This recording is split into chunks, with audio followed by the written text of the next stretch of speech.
What the wife buys also becomes the husband's. If that's not acceptable, then let's divorce. My husband, Charles, tries to take things from me for unreasonable reasons.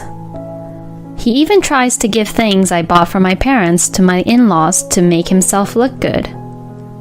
But that's just... When I tell him the truth, he turned pale. Before I married Charles, my grandparents left me a gift. It was real estate. When I thanked my grandparents and told them that I was going to use it to help me and my husband in the future, they both frowned and advised me to keep it a secret. Even if Charles was my own husband, they told me to keep it a secret that I had a passive income and that I had enough to live on. I felt somewhat sorry for Charles, but I decided to follow my grandparents' advice. My grandfather, who cared for me, passed away, and as I continued my married life with Charles, an incident occurred. One day, when I checked the account where I saved my living expenses, I noticed that $10,000 had been withdrawn from it. This account was mainly managed by me and was created to make ends meet for the living expenses that Charles brings into the house. It's such a large sum of money, but I had no memories of withdrawing it. This meant that the one who withdrew that amount was inevitably Charles. I immediately asked Charles about it when he came home that day. Hey, $10,000 are missing from our living expenses account. Do you have any idea about what happened to the missing money? Yeah, I lent it to my mom. She was in some kind of trouble. He answered easily, and it was confirmed that Charles had lent it to my mother-in-law, Lisa. And you didn't tell me anything about it? It's okay. Besides, it's my money that I earned. We have some savings, so it's okay. That amount won't hurt. If Lisa was in trouble, well, you can't do anything but to help, but a word or two to me would have been nice. The account is for both of us, after all. If it was his own account that he had set up when he was single, it would have been fine. But to withdraw a large sum of money from our shared account without saying anything was a bit too much.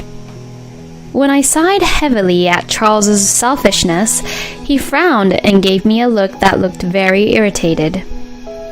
Okay. I'll tell you next time. Charles dismisses it in a way that he was annoyed by it and quickly went to the bathroom.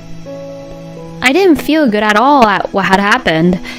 He didn't behave like that when we were first married, and he used to listen to me sincerely.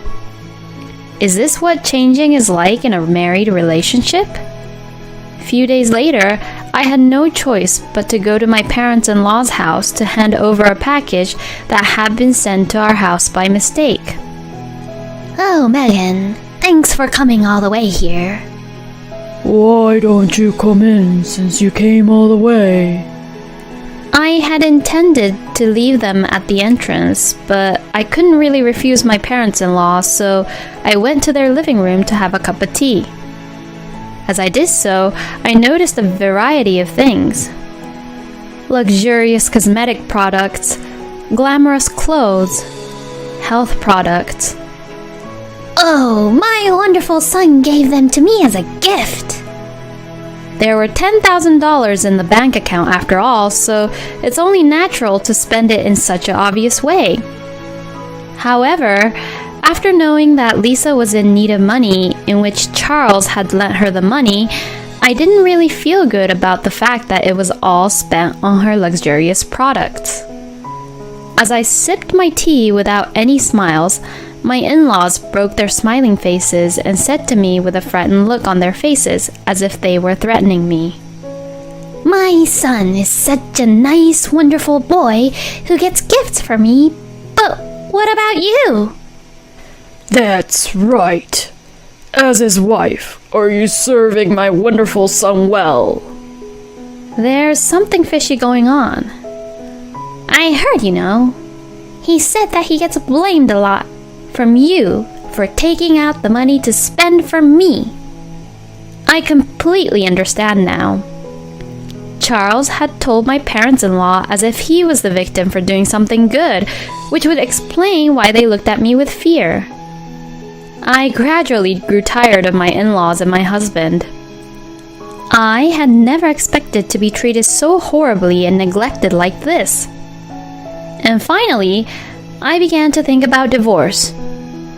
I thought that if I divorced him, I would eventually return to my parents' house and rebuild their home using the savings I had from the passive income. My parents' home is a 2-story house that was built before my brother was born, and it is over 30 years old. The family of 5 used to live there, but after my brother and I left home, it became empty. And even though a ramp and handrails to help my parents were partially installed into their house, it was too spacious and difficult for my parents, who are not very good with their legs. This would mean that a cozy 1-story house would be much better for them to live in. I immediately called my parents to tell them that I was thinking of getting a divorce and rebuilding their house. As to my surprise, my parents were not shocked about the divorce, and they were so happy to hear about the idea of rebuilding their home, and so I could tell more about it to them over the phone. I'm glad that you're planning to rebuild it for us. Thank you. Even if we won't be living there for long, it won't be a problem since you can take over the house as it was built with your income. Well then, I'll start preparing and planning it bit by bit. Take it easy. Just don't overdo it. My dad and mom's words restored my depression immediately. Then, I started to rebuild my parents' house, and I was just waiting to hear from the construction company when Charles suddenly confronted me. How dare you use our savings to build a house without telling me anything about it? As soon as we sat down facing each other at the living room table, Charles started to bang his fist on the table while yelling at me.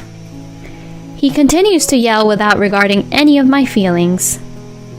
Well, my parents will live in the new house then. No, that's impossible because it was built for my parents to live in. You built it with our common property, so my parents have the right to live in it. Are you planning to cram 4 people into that little 1-story house? Shut the hell up. Just give me the house then. Charles screams as he hits the table noisily. If I didn't tell him about the passive income I had, he would get even more heated when he found out. I decided to tell him the whole truth. To tell you the truth, I have passive income. I've actually been making savings from the real estate that was gifted to me by my grandparents. I paid for it from that passive income, so I didn't take a penny out from our common property. As I felt guilty for having broken a promise with my grandparents, Charles, who is in front of me, shook his shoulders with a wince and began pounding the table even harder. What a bad wife you are, hiding the fact that you have an income. You play around with my money and protect your own like that by keeping it a secret. Seeing his face turn red with his anger rising, I thought I understood why my grandparents told me to keep my passive income a secret. Just maybe, my grandparents had already figured out that Charles was that kind of person. Listen, I'll take the house as alimony. Besides, the house you built as my wife is mine too. I am the head of the family, and if you disobey me, I will divorce you. I felt nothing but dismay at my husband's insistence, and I was fed up with him. How could I have lived with such a man without knowing it? I had originally intended to use the passive income when we could no longer depend on Charles's income. I was hoping that if I was unable to work due to injury or illness, I could use them to help make ends meet. I was going to save it to maintain my life with Charles and let him know about it when the time came, but now I have no desire to spend that money on him anymore. Be my guest. I got up from my seat and left the house. I didn't want to be near Charles. I decided to stay at a business hotel for the day, cool off, and return the next day. However, when I returned home the next morning, Charles was waiting for me with a disgusting smile on his face. He approached me with a smirk on his face and held out a sheet of paper he was holding behind his back. It was divorce papers, and they were already filled out. You're lying about your passive income, aren't you? You lied about having passive income because you wanted to get away with the fact that you were actually taking money out of our common property, didn't you? My husband's argument is still the same, and I couldn't understand him at all. As my part, I sincerely told him the truth, and I didn't lie at all. It's the truth. I have passive income. Here you go again. I know that you can't live without me. Charles snickered and forced the divorce papers into my hand. And then he says, You'll let me know when we can move in, okay? I'm gonna go out for a drink. After saying that, he pat me on the shoulders and walked out humming in a good mood. Now I knew exactly who Charles was. He had not changed, and he had just hidden it from me that he had been looking down on me from the beginning of our marriage. He had never once given my feelings any real consideration. I immediately packed my belongings, filled out the divorce papers on the spot, and left home. I decided to move in with my parents for the time being and explain the situation to them, and we agreed to stay together until the house was finished. The next day, I was dismayed to see my cell phone's incoming call logs filled with Charles's number. Then, as if to follow up, I received a phone call from him. I pressed the call button and answered it, hoping that this would be the last conversation I would ever have with him. Hello? Hey, all your stuff is gone, you know? My husband's impatient tone left me with nothing but questions. He was the one who had confronted me with a divorce, so why was he panicking when all I did was just leave him? Huh? We are getting a divorce, so that's normal. I won't ever come back, so please use the empty spaces as you please. I wondered if he sensed something in the way I spoke to him. My husband was silent for a few minutes. Apparently, he now finally understood that I had passive income. Then, after a few moments of silence, he said in a very sweet voice I had never heard before, Hey, can you let my parents live in the new house? I don't care if I have to live with your parents. Please. I told you before already that it's a small one-story house. Please. I said I'd surprise my parents with a house. My husband's words left me speechless. What in the world was he thinking, giving them a house that he didn't even buy? And to announce it as a surprise was beyond reckless. You don't really care about the savings, do you? You have no idea how much I was worrying about the money I would give to you as an allowance, and the money I would save for the living expenses, and how much I was trying to make ends meet. That has nothing to do with what's happening here. You are just careless with money and leaves only the hassle to other people, and you present to your parents as if you prepared everything by yourself, right? When all of this has been prepared by me, for my parents. That's... My husband suddenly clammed up, and my frustration only grew. It's so shallow of him to make it seem as if he planned it all himself and give the house to his parents. In the end, he was just trying to take advantage of my pure feelings and take over my property. There's no reason for him to go so far as to trample on my feelings and intentions. I will not give you the house I built with all my heart and soul for my parents, for you, so that you can just show off to your parents. I rejected Charles's idea once and for all, and he began to rant extra loudly. But husbands and wives are supposed to help each other. I'll tell them that you built it. Please. We're not a married couple anymore, are we? Huh? I'm saying that we are strangers now since I already filed for divorce. On the very day my husband, or rather my ex-husband, handed me the divorce papers, I had submitted them to the city office. He had wanted a divorce so badly, and I felt sorry for him if I didn't leave him as soon as possible. I was already in the process of changing all the paperwork to what it was when I was still unmarried. My ex-husband said in a tone of disbelief. You already filed it? Why are you so surprised when you're the one who asked for the divorce? I didn't think that you would really leave me. Hey, let's start over. Let's talk it out and try to be a good couple this time. How can he say such a ridiculous thing now? This is a man who spent our savings on his own mother, threatened me for a divorce, and made fun of me to the very end. There is no way I would ever want to get back together with a person like him. No, thank you. Please give my regards to your parents. I said it brightly as I hung up his call. The next day, I continued to receive voicemails and messages from Charles demanding that we get back together.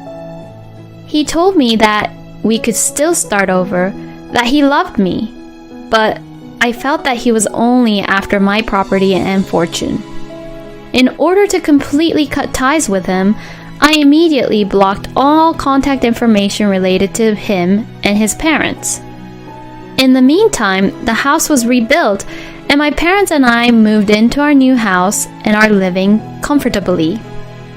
Later, I had a chance to meet with a mutual friend who also knew Charles, and I explained to her that Charles and I were divorced. My friend gave me some words of sympathy and told me what had happened to him and his family.